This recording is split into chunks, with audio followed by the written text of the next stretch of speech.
O exílio interno e a beleza das amizades silenciosas. Você já se sentiu assim? Em uma sala cheia de pessoas, onde tudo parece normal, as pessoas falam, riem, brindam, trocam olhares e ainda assim algo dentro de você permanece ausente. É como se sua alma estivesse um passo atrás do seu corpo, assistindo a tudo de fora, como um espectador distante. Você ouve as palavras, mas elas não te atravessam, não ressoam em sua essência. Você responde por educação, por conveniência social, mas por dentro o que há é um silêncio denso, quase sagrado, que ninguém parece notar. Esse é o exílio interno, e ele não surge de repente, de um dia para o outro. Ele se instala aos poucos, como uma névoa sutil que vai envolvendo a alma. Primeiro vem a desconexão, uma sensação de não pertencimento, de estar à margem. Depois, a desmotivação, a perda de interesse nas interações superficiais. E, por fim, a lucidez insuportável de perceber que, embora você ainda esteja ali, fisicamente presente, já não pertence mais àquele lugar, àquela dinâmica, àquela forma de ser. Você sabe do que estou falando? Segundo um estudo publicado pela Universidade de Harvard, em 2020, uma parcela significativa da população, 36% dos adultos, relata sentir solidão com frequência, mesmo possuindo uma vida social ativa e aparentemente plena. Entre os indivíduos mais introspectivos e sensíveis, esse número é ainda mais alarmante, chegando a 52%. Isso não se trata de uma ausência física de pessoas ao redor, mas sim de uma ausência de presença real, de conexão verdadeira, de ressonância de alma. O mundo moderno, em sua voracidade e superficialidade, está lotado de vozes, mas esvaziado de escuta genuína. Vivemos em um tempo onde tudo precisa ser dito em 280 caracteres, sentido em 15 segundos e superado no próximo story de uma rede social. Mas há aqueles que anseiam por profundidade, que se recusam a viver como se fossem apenas um trailer de si mesmos, que não conseguem ser rasos só porque o mundo não suporta o que é profundo. E essas pessoas inevitavelmente pagam o preço. O preço da incompreensão, o preço de parecer estranho, distante, difícil de lidar. Mas quem sente mais, quem percebe mais, precisa de mais silêncio. E quanto mais a mente se torna consciente, mais difícil é viver no ruído social sem adoecer, sem se fragmentar. Você já ouviu falar de um termo chamado Cognitive Estrangement? Ele foi utilizado pela primeira vez por Darko Suvin em estudos literários, mas tem sido cada vez mais aplicado na psicologia para descrever o estado de quem observa o mundo com um tipo de lucidez que o impede de se misturar, de se diluir na massa. É como se você estivesse entre as pessoas, mas com um par de óculos que te permite ver o que elas não veem. As contradições flagrantes, os vazios disfarçados de plenitude, as emoções reprimidas que vazam pelas bordas da linguagem, os padrões inconscientes que regem os comportamentos.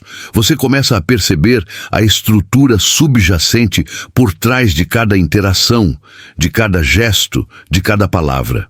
E isso, inevitavelmente, isola. Mas será que é inerentemente ruim estar nesse lugar de estranhamento cognitivo? Depende. É ruim quando você não entende o que está acontecendo consigo mesmo, quando se culpa por ser diferente, quando tenta se forçar a caber em espaços que te diminuem, que te sufocam, que te violentam. Mas quando você entende, quando você começa a nomear o que sente, quando você aceita que ver demais é um dom, uma capacidade expandida e não uma maldição, então o exílio se transforma em santuário. Sim, há uma beleza profunda no exílio interno.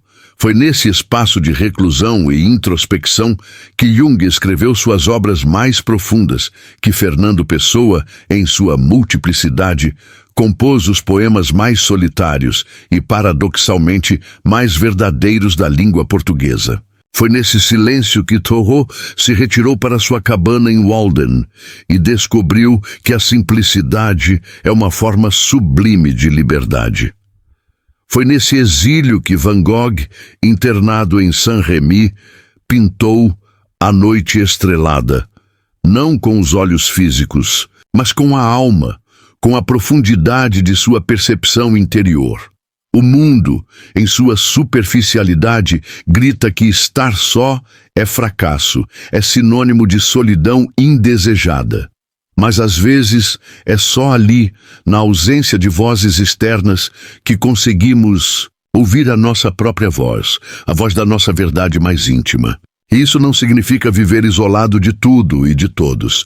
Significa selecionar com precisão onde sua presença vale a pena, onde sua energia será bem investida, onde haverá ressonância. Um dos fenômenos mais fascinantes observados nos últimos anos foi o crescimento das chamadas amizades silenciosas. São vínculos profundos, autênticos, estabelecidos entre pessoas que se veem pouco, que falam pouco, mas que se compreendem com uma intensidade e uma profundidade raras. Estudos recentes apontam que indivíduos que mantêm esse tipo de vínculo, caracterizado por pouca frequência de contato, mas alta profundidade e qualidade, relatam níveis significativamente mais elevados de bem-estar emocional do que aqueles que possuem círculos sociais amplos e barulhentos, mas superficiais. Ou seja, não é a quantidade de gente em volta que nos salva do exílio interno, é a qualidade das conexões que permitimos em nossa vida. E às vezes, para encontrar essa qualidade, é preciso atravessar o deserto, um período de aparente solidão e incompreensão. Você já viveu um desses desertos? Meses ou até anos onde ninguém parecia te entender, sem ter com quem dividir suas perguntas mais profundas, sem coragem de mostrar suas dores mais íntimas por medo de que as minimizassem ou as invalidassem. Se sim, saiba que você não está sozinho nessa travessia. E às vezes, essa identificação silenciosa, essa percepção de que outros compartilham da mesma experiência, já começa a curar. Há uma cena icônica do filme Hair, Ela, que resume de forma poética esse sentimento. O personagem principal, Theodore, vive em um futuro onde humanos se relacionam com inteligências artificiais. Em uma das cenas mais tocantes, ele confessa: "Às vezes eu me sinto como se já tivesse sentido tudo o que eu vou sentir, e de agora em diante só vai ser uma repetição." É isso que a lucidez excessiva, a profundidade da percepção, faz com alguns indivíduos. Rouba o frescor, a surpresa, a capacidade de se emocionar com o novo, porque você já viu os bastidores da emoção, já leu o script antes da peça começar, já compreendeu a mecânica por trás da experiência. Mas há uma saída para isso, e ela não está no mundo externo, em mais estímulos ou distrações. Ela reside na forma como você olha para o mundo, na sua perspectiva interna. Quando você aceita que o exílio interno é parte da sua natureza, uma característica intrínseca da sua forma de ser, e não um defeito de caráter a ser corrigido, algo fundamental muda. Você começa a fazer as pazes com o silêncio, a escolher a calma, não por desistência ou apatia, mas por maturidade, por uma compreensão mais profunda de suas próprias necessidades. Você para de procurar desesperadamente quem te entenda e começa a valorizar quem simplesmente te respeita em sua singularidade. Você começa a olhar para dentro, não por fuga da realidade, mas por gratidão pela riqueza do seu mundo interior. E aí o silêncio deixa de ser um vazio a ser preenchido e se transforma em um útero fértil, de onde nascem novas ideias, novas versões de si mesmo, novas formas de estar no mundo, mais autênticas e alinhadas com sua essência. Jung afirmava que o inconsciente coletivo nos puxa para nos comportarmos como o grupo, para nos conformarmos. Mas a individuação, O caminho da verdadeira saúde psíquica e da plenitude nos empurra para dentro, para encontrar a nossa singularidade, nosso eixo, nossa verdade mais profunda. E esse encontro raramente acontece em meio à multidão, ao barulho, à superficialidade. Ele acontece no exílio, no momento em que você para de correr atrás de pertencimento externo e começa a se tornar alguém com quem vale a pena conviver, a sua própria melhor companhia. Você já fez isso? Já olhou para o espelho e se perguntou: eu me aceitaria como companhia? Já se deu conta de que o exílio, às vezes, é apenas o universo criando um espaço sagrado para você se encontrar consigo mesmo? Já pensou que talvez a solidão não seja um castigo, mas um convite, um chamado para uma jornada interior? Se essas perguntas te tocaram, talvez este texto tenha vindo na hora certa.